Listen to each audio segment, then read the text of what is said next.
Anime fans அனைவருக்கும் வணக்கம். So இன்னைக்கு நம்ம 10,000 வேர்ல்ட் எபிசோட் 96, 97 தான் பார்க்க போகிறோம். போன எபிசோட் எங்கே முடிஞ்சிருக்கோம்னா, அந்த ஒரு பிரின்ஸ் இருக்கான்ல, அவன் வந்து நம்ம ஹீரோ கிட்ட ஹெல்ப் கேட்டிருப்பான். அவன் என்ன கேட்குறான்னா, இந்த மாதிரி இந்த மவுண்டன் ரேஞ்சுக்கு போனால் எங்கள் ஆட்கள் எல்லாமே வந்து இறந்து போய்கிட்டே இருக்காங்க, நீங்கள் தான் வந்து எங்களுக்கு இந்த இக்கட்டான சூழ்நிலையில் உதவி செய்யணும் அப்படிங்கிறாப்புல. அந்த டைமில் நம்ம ஹீரோ என்ன சொல்கிறான்னா, இப்போ எங்களுடைய வேலை என்ன அப்படின்னா, இங்கே நடக்கிறத இன்வெஸ்டிகேட் பண்ணணும், இந்த மான்ஸ்டர்ஸ் எங்கேருந்து வந்தது அப்படிங்கிறத கண்டுபிடிக்கணும், ஆனால் நீங்கள் வந்து ரெஸ்கியூ பண்ண சொல்கிறீங்களே அப்படிங்கிறான். ஆனால் அந்த பிரின்ஸ் என்ன சொல்கிறாருன்னா, எப்பா உன்னோட ஸ்ட்ரென்த்துக்கு நீ வந்து ஈஸியாகவே பீப்புள் வந்து சேவ் பண்ண முடியும். அதில் இன்னொரு விஷயமும் இருக்குது, அதாவது அந்த ஜீனி வந்து பார்த்தீங்கன்னா ஸ்பிரிச்சுவல் டொமைன்லேருந்து வந்திருக்கான். ஸோ எல்லாருக்குமே வந்து அது உபயோகமாக இருக்கும் அப்படிங்கிறாப்புல. அவன் என்ன சொல்கிறான், ஒருத்தரை காப்பாற்றுறது அப்படிங்கிறது கடையில் வாங்குற பொருள் மாதிரி கிடையாதுங்க, ஸோ என்னால் வந்து எந்த ஒரு ப்ராமிஸும் பண்ண முடியாது அப்படின்னு சொல்லிக்கிட்டு இருக்கான். அந்த டைமில் உள்ளுக்குள்ளே இன்னொரு 2 கேரக்டர் வருதுப்பா. இவங்க வந்து பார்த்தீங்கன்னா இன்னொரு செக்டாரை சேர்ந்தவங்க. அவங்க என்ன சொல்கிறானுங்க, தேவையில்லாமல் எதுக்கு அவனுங்கிட்ட கெஞ்சிக்கிட்டு இருக்கீங்க, அவனுங்க எல்லாம் வந்து சரியான கோழ பசங்க, ஒன்றுத்துக்கும் வேலைக்கு ஆகாதவங்க அப்படிங்கிறான்.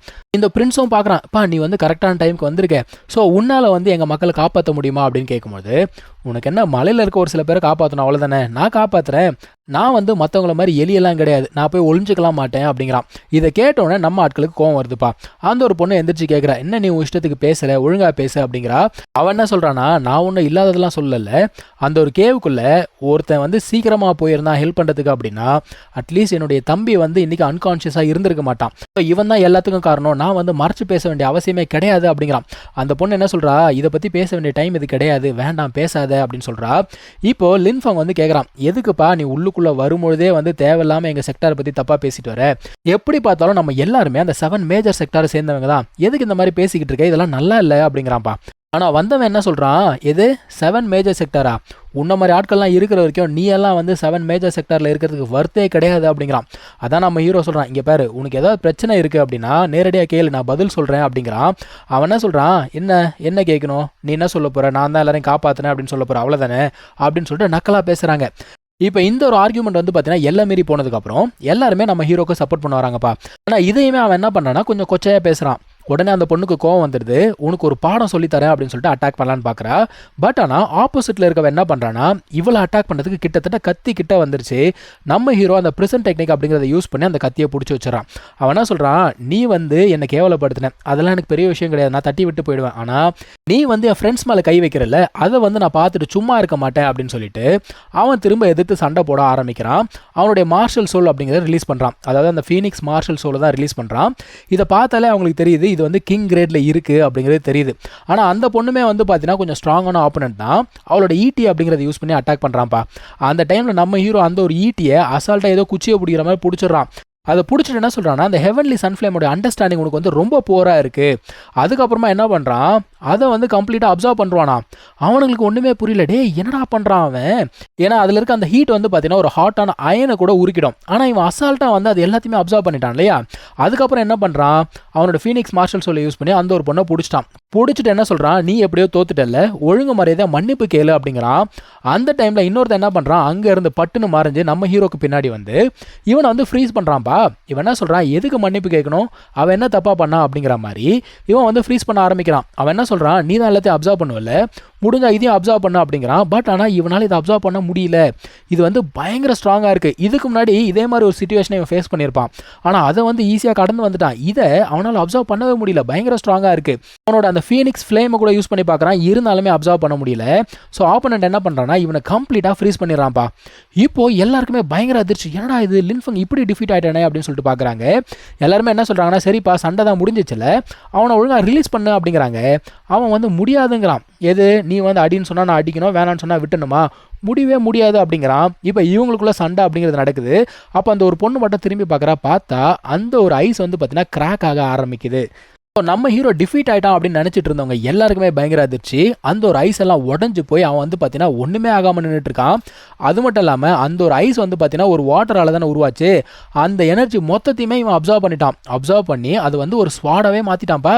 இவனுங்களுக்கு அப்படியே பேய் அரைஞ்ச மாதிரி ஆகிப்போச்சு, என்னடா இது, என்னுடைய பவரை வந்து அவன் அப்சர்வ் பண்ணிக்கிட்டு இருக்கானேன்னு சொல்லிட்டு இவன் வந்து அட்டாக் பண்ணலான்னு வரான். ஆனால் அந்த ஒரு ஸ்வாடை யூஸ் பண்ணி அவனையே வந்து டிஃபீட் பண்ணிட்டான்ப்பா.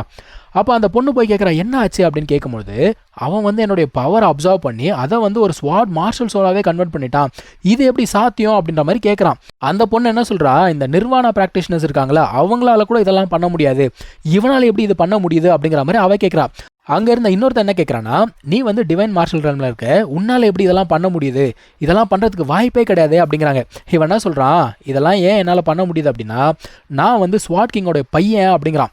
இதை கேட்ட உடனே மறுபடியும் அவங்க தப்பாக தான் புரிஞ்சுக்கிறாங்க. அவனுங்க என்ன சொல்றானுங்க, அப்போ இது உங்க அப்பாவோட டெக்னிக்கா அப்படிங்கிறாங்க. அவன் என்ன சொல்றான், அட பாவீங்களா, அப்படி கிடையாது, எங்கள் அப்பா வந்து எவ்வளோ பெரிய ஆள், ஸோ நான் வந்து இந்த அளவுக்கு கூட இல்லை அப்படின்னா அவருக்கு பையன் சொல்லிட்டு நான் எப்படி சொல்லிக்க முடியும், அதனால தான் கஷ்டப்பட்டு நான் கொஞ்சம் கொஞ்சமாக மேலே வந்துக்கிட்டு இருக்கேன் அப்படிங்கிறான். இதை கேட்ட உடனே தான் அந்த ஒரு பொண்ணு யோசிக்கிறாச்சே, எப்படிப்பட்ட ஒரு வார்த்தைகளை இவன் பேசுகிறான், என்ன மாதிரி பொன்மொழிகளை பேசுகிறான் அப்படிங்கிற மாதிரி யோசிச்சுக்கிட்டு இருக்கா. இப்போ ஆப்போனண்ட்டை என்ன பண்ணுறான், வந்து மன்னிப்பு கேட்குறான். அவன் என்ன சொல்கிறான்னா, நான் வந்து தப்பாக புரிஞ்சுக்கிட்டேன், இப்போ எனக்கு எல்லாமே கிளியர் ஆகிடுச்சு, மன்னிச்சுக்கோ அப்படிங்கிறான். லின்ஃபேங் என்ன சொல்கிறான்னா, அதெல்லாம் ஒன்றும் பிரச்சனை கிடையாது, அட்லீஸ்ட் அந்த ஒரு மிஸ் அண்டர்ஸ்டாண்டிங் போச்சு இல்லையா, அதுவே போதும். இப்போ நடுவில் பிரின்ஸ் வந்து பார்த்தீங்கன்னா சந்தில் சிந்து போறாரு. அவர் என்ன சொல்கிறாரு, பா ஒரு வழியாக எல்லாமே வந்து நல்லதாக முடிஞ்சிருச்சு, ஸோ நீங்கள் எல்லாருமே ஒன்று சேர்ந்து எங்களுக்காக உதவி செய்யணும் அப்படிங்கிறாரு. இவங்களாம் ஓகேங்க, எங்களால் முடிஞ்சதை பண்ணுறோம் அப்படின்னு ஒத்துக்கிறாங்க. இப்போ இவங்க எல்லாமே காட்டுக்குள்ளே நடந்து போய்கிட்டு இருக்காங்க. அந்த இடத்துல நிறைய டிமானிக் பீஸ்டோடைய கால் தடங்கள் இருக்குது. இதை ஃபாலோ பண்ணிகிட்டே போனால் நம்ம அந்த இடத்துக்கு போயிடலாம் அப்படிங்கிற மாதிரி பேசிகிட்டு இருக்காங்க.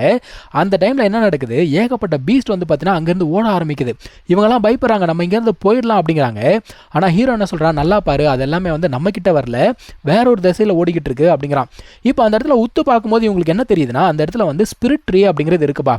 ஸோ ஸ்பிரிட் ட்ரீ இருந்ததுன்னா அந்த இடத்துல சோல் ஃப்ரூட் அப்படிங்கிறது இருக்கும். அந்த சோல் ஃப்ரூட் அப்படிங்கிறது ஒருத்தருடைய சோல் பவரை பயங்கரமாக இன்க்ரீஸ் பண்ணுமா.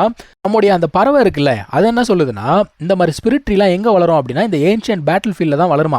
அப்போ இந்த இடம் கண்டிப்பாக ஒரு ஏன்ஷியன்ட் பேட்டில் ஃபீல்டு தான் இருக்கும் அப்படிங்கிறாங்க. இப்போ எல்லாருமே அங்கே போய் பார்க்கலாம் அப்படிங்கிறாங்க. ஆனால் ஒரு சில பேர் வந்து பயந்தா கூட, இல்லை அங்கே போனால் ஏதாவது ட்ரெஷர்ஸ் கிடைக்கும் அப்படின்னு சொல்லிட்டு போகலான்னு சொல்லிட்டு ஒத்துக்கிறாங்கப்பா. இப்போ அந்த இடத்துல வந்து பார்த்தீங்கன்னா ஒருத்தர் இருக்கான், அவனுக்கு வந்து இந்த டிராகனுடைய ட்ரூ பிளட் அப்படிங்கிறது கையில் இருக்குது. அது மட்டும் இல்லாமல் அந்த ஒரு ஃப்ரூட் இருக்கு இல்லையா, அது வந்து பழுக்கணும் அப்படிங்கிறதுக்காக வெயிட் பண்ணிக்கிட்டு இருக்கான். அவனோட பிளான் என்ன அப்படின்னா, அந்த ட்ரூ டிராகனோட பிளட், அதுக்கப்புறமா இந்த ஃப்ரூட், இந்த ரெண்டுத்தையும் யூஸ் பண்ணி ஒரே ஸ்டெப்பில் வந்து பார்த்தீங்கன்னா நிர்வாண ஸ்டேஜை ரீச் பண்ணிடணும் அப்படின்னு சொல்லிட்டு பார்க்குறான்ப்பா.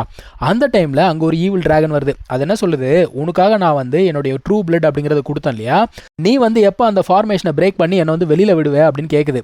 அவன் என்ன சொல்கிறான், இன்னும் அந்த ஃப்ரூட் வந்து பழுக்கலை, அது பழுத்ததுக்கு அப்புறம் தான் நான் வந்து அதை ரிஃபைன் பண்ண முடியும், ஸோ ஸ்ட்ராங் ஆனதுக்கு அப்புறம் தான் என்னால் வந்து அதை உடைக்க முடியும் அப்படின்னு சொல்கிறான். அது என்ன சொல்லுது, நீ வந்து பேச்சு மாற மாட்டல அப்படின்னு கேட்குது. அதுக்கு அவன் சொல்கிறான், நீங்கள் வந்து ரொம்ப ஸ்ட்ராங்காக இருக்கீங்க, உங்களை வந்து என்னால் ஏமாற்ற முடியுமா அப்படிங்கிறான். சரி ஓகேன்னு சொல்லிட்டு அதுவும் அங்கேருந்து போயிடுது. இப்போ அவன் என்ன யோசிக்கிறான், உன்னெல்லாம் வெளியில் விட்டேன்னா முதல்ல நீ என்ன தான் சாப்பிடுவ, முதல்ல நான் ஸ்ட்ராங் ஆகிறேன், அதுக்கப்புறம் நான் உன்னை கவனிச்சிக்கிறேன் அப்படிங்கிறான். ஸோ இதோட இந்த ஒரு எபிசோட் முடியுதுங்க. நம்ம அடுத்த எபிசோடில் மீட் பண்ணலாம். தேங்க்யூ ஸோ மச் ஃபார் வாட்சிங். Take care. பை.